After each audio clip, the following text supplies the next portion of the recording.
Caitlin, I'm on my way to the bookstore to buy that new book I want. It just came out. I'll be back in about an hour. Oh my goodness, wait! You have a softball game today in about an hour. Well, I have the solution. Here's my note. I'll just download it, and then I can read a chapter before your game even starts, so I can get started on that great book I wanted. Green Eggs and Ham are my all-time favorite kid books.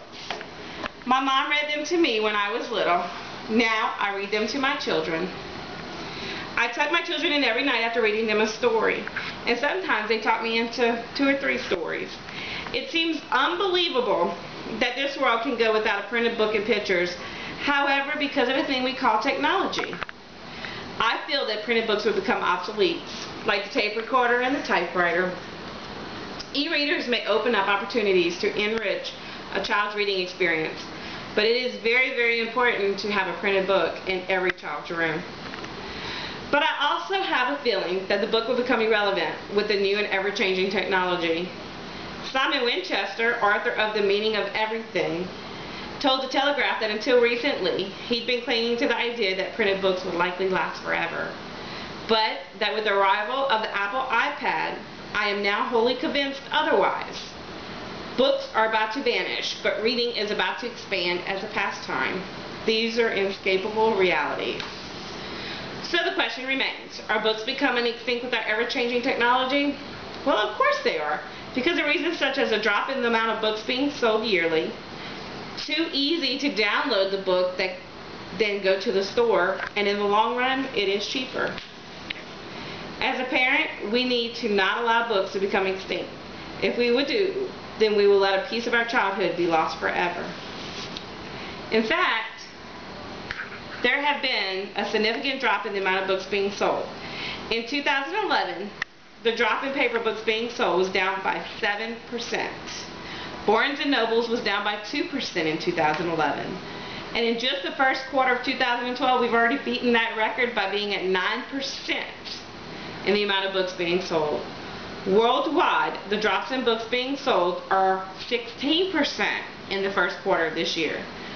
Between 2008 and beginning of 2012, sales of books were down 14%. This means that this year alone, the amount being sold is over what they were for a 3-year span. Over the past 6 months, the e-reader sales grew by 15%.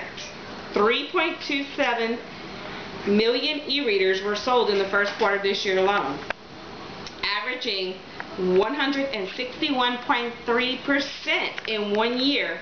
And just in February 2012, 90.3 million e-readers were sold. Bozeman wrote an article titled, "The Dog-Eared Paperback Newly Endangered in the E-Book Age." As one can see, it is easier to download a book rather than go to the store. Number one, you do not have to leave your home. When you are in a hurry, it only takes 3 minutes to download a book, rather than driving to the store in hopes that they even have the book you're wanting. Just think, kids do not have to carry around 20-pound book bags anymore. All the school books can be downloaded on an e-reader. 70% of Americans have not visited a bookstore in the past 5 years. Most consumers don't get past page 18 in a typical book purchased. Huntsville School Board has already replaced books with laptops. They say that computers will open up a new world of learning to the students. Finally, in the long run, an e-reader is expensive, but to download a book it only costs about $8. A book is anywhere from $14 to $20, and a school book ranges from $60 to $80. E-readers range anywhere from $150 to $250. So on average, it takes a person about 2 weeks to read a book. That would cost them about, just for a book, an average is about $17, between $14 and $20 a book. That would run them about $442 a year. If you buy a Kindle or a Nook at $150 and then you have 26 books, that's $308. You've already paid off your e-reader. So in a year you would have paid off your Kindle and now you'll spend an average of $208 a year instead of the $442. An average saving of over $200. Because of technology, books will become extinct. Jay Swartz said that most books, like their authors, are born to die. Of only a few books can it be said that death hath no dominion over them. They live, and their influences lives forever.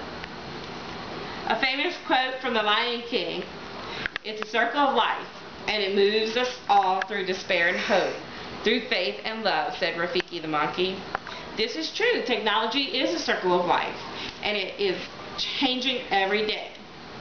The children of today are becoming very lazy. They want to play video games and search the internet instead of going out to the library and getting a book to read. When I was growing up, I didn't have a cell phone or a computer, much less knew what the internet was. Today, teenagers would not know what to do without the current technology. We should appreciate a good book, but all too soon we will be reading a book in a new fashion, an e-reader.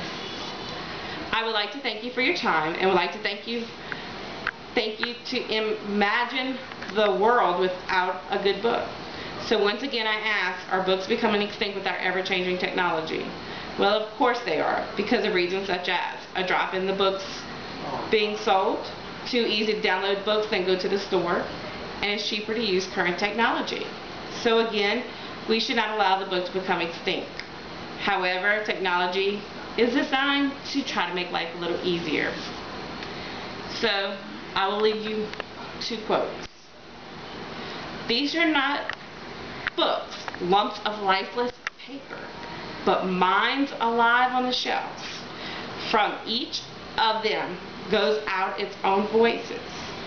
And just as a touch of a button on our set will fill the room with music. So by taking down one of these volumes and opening it, one can call into the range the voice of a man far distant in time and space, and hear him speaking to us, mind to mind, heart to heart." The other quote is, "Most books, like their authors, are born to die. Of only a few books can it be said that death had no dominion over them. They live, and their influence lies forever."